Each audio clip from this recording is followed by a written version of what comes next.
the problem analysis and a method that is called the problem tree. You will find out what it is in a second. So just to a quick recap, we're still very much at the start up here, and we'll get to know how to start exactly. So we already said, why are you lobbying and what for? It's about identifying and analyzing the problem, and it's about really getting effects and causes of a problem. So not only, as to stay with the example of the night bus service in Cuneo, the problem is people don't get home at night. And of course, this has different effects, right? So people, when they don't get home at night, their parents are scared, they maybe get raped, or someone is attacking them, or people are scared, or there's not enough security or a feeling of security. This is an effect of this problem that people don't get home at night. And the question is also, what are the causes of why don't people get home at this late hour? And so one, of course, is there are no night buses running, or the taxis are too expensive, or well, there might be other causes, but so you see, a problem doesn't only have one effect and one cause, but it has a lot of effects and a lot of causes. And so a very nice method to talk about a problem is the problem tree. And the problem tree has three aspects, so to speak. So the focal problem, the problem you want to focus on, is in the middle. It's more or less visible. So you see here's the ground line. And the effects, those you can see.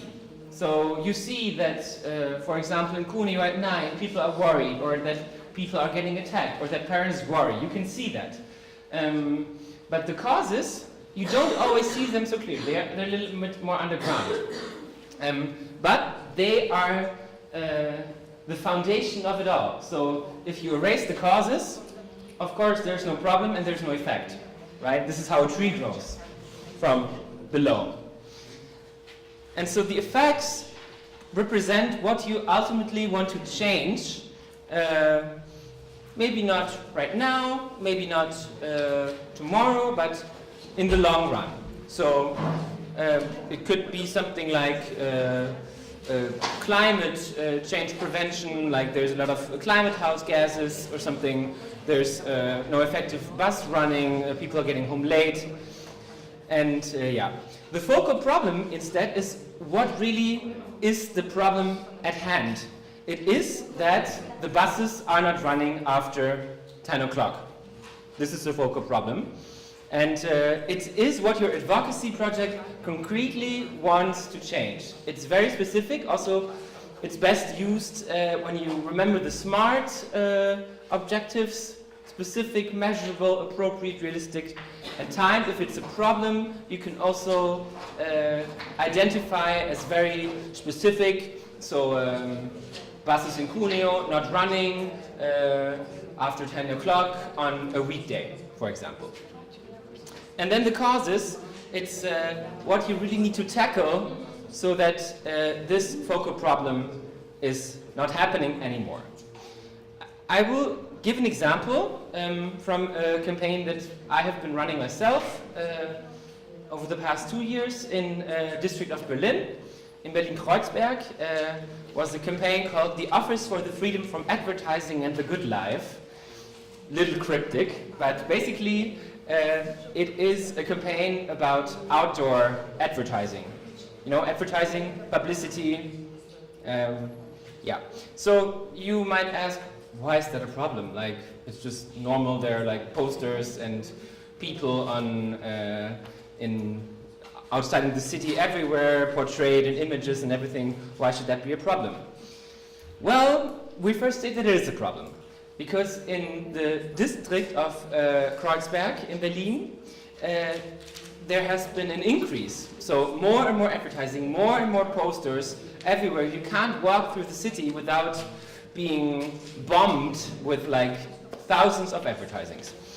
And of course this has effects. This, because if you see an advertising, for example, you see on the top, there's always a suggestion that you personally don't have enough.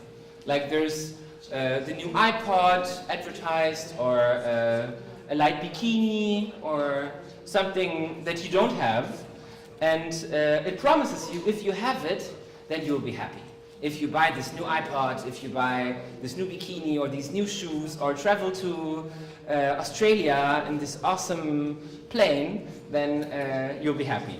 And so if you don't buy the product, there's no happiness and no good life.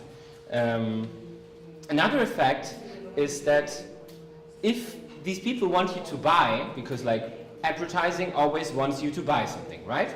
If Apple advertises for the iPod, then they want you to buy the iPod.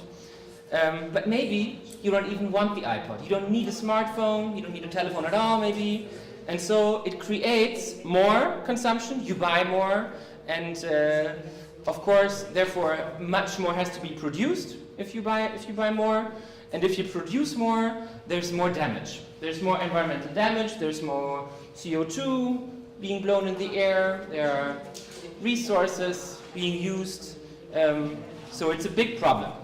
And also, it is undemocratic, right? So it's only a certain number of people who have money who get the power to buy advertising in the city. So for you, for example, with your campaign for a better night bus service, if you want a poster in the city, it's really expensive. So you can't buy it. Your message, you can't send it because you don't have the money to pay like 10,000 euros for 1 week to have a poster out in the city. But big corporations like Apple or Google or British Airways or Alitalia or whoever, they have the money to advertise. And so it's very undemocratic because only those who are powerful and rich can be heard and can send their messages. And this is not really fair. And then after all, the images that we see are often racist and sexist, so you sometimes see naked women on a poster and it's an advertising for a new car or something. A new car where a naked woman is sitting on a car and there's no relationship at all with the product, right? So, and this means if there are sexist images on advertising, also discrimination and sexism in society goes on. So this could be an effect of more and more outdoor advertising in this Berlin-Kreuzberg district. But you might wonder, why is that? Why is there so much outdoor advertising? And so you think of the causes. So one is the city's gain, of course, because they rent out the public spaces, they rent out the advertising posters to big companies and make money out of it.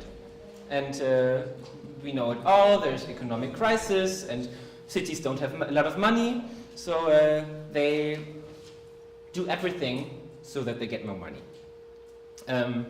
Another cause is that, or it's basically the same cause because still the city doesn't have money, so they try to privatize. In Berlin, for example, the public toilets are being paid for by advertising companies. So it's something that the city itself should do. The state should pay public toilets that I can go to in a park or somewhere else, right? But it's not the state anymore who's doing it, but like public companies. And in exchange, they get more advertising space. So advertising company gets advertising space, and in exchange, they pay for public toilets. It's a little weird, but this is what happens in Berlin. That you only find out if you investigate, if you research, and if you look into the thing in more detail. Another cause that there's more and more advertising is that it's become so normal. Like, probably many of you think, it's not a problem at all, but I don't know, 30 years ago, there was basically not even maybe 20% of the advertising that we see now. So it's like It has gone up, it's been way more advertising, and so it has become normal because it's all around us every day.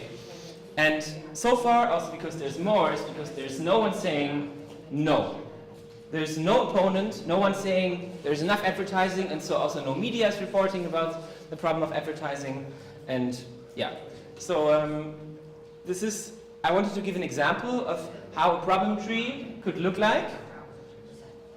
Any questions so far on this?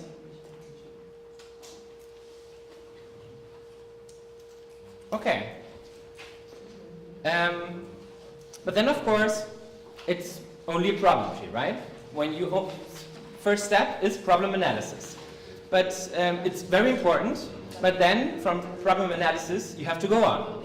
So a very interesting method is to change the problem tree into a solution tree.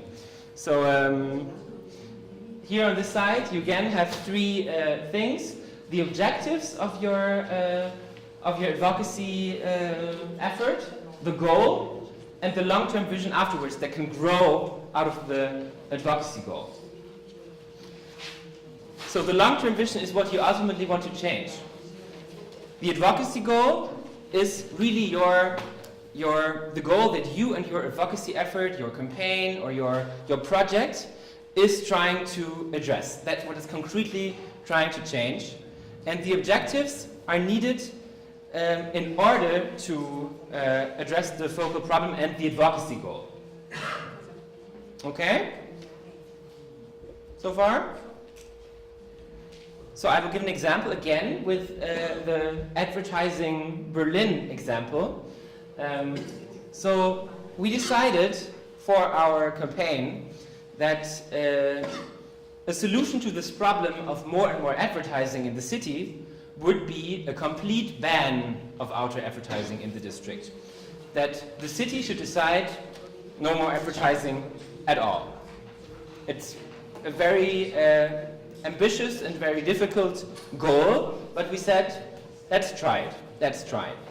And so then we had a vision and we thought, well, what would a city without advertising, how would that be? How could that look like? So it could be a good life in peace without the permanent unhappiness or someone telling you to buy something, and a life where you can just be and not have to buy things all the time. How nice. Then it would be, the vision would also be a real democracy and democratic public spaces, so that the people who live in the city, the local residents, can create their own neighborhood, that they can draw on like empty spaces, that they can do, I don't know, graffiti, street art, or that children and young people can just paint what's out there. Then another vision is that there's less consumption and so less production. If you don't buy a smartphone, no one has to produce it, and so there's less environmental damage. And in the end, there's less discrimination also if there are less images that are sexist or racist or discriminatory in any way. And so the objectives to achieve this complete ban have been the following. You always have to think from bottom to top, right? So when you do this, then this happens, and in the end, this can happen. So what we tried to initiate this complete ban could have been to find other sources of income for the city district, because they need advertising, because they have to spend their money on public issues. So we said maybe there somehow can be more public funds, you can raise taxes or something. Another objective was that the view that advertising is so normal has been challenged, so that people start thinking, oh, advertising not so normal anymore, so that if there's a critical media discourse, that people can start discussing about it, and that there can be public support be built so that a complete ban, would not be totally out of the question.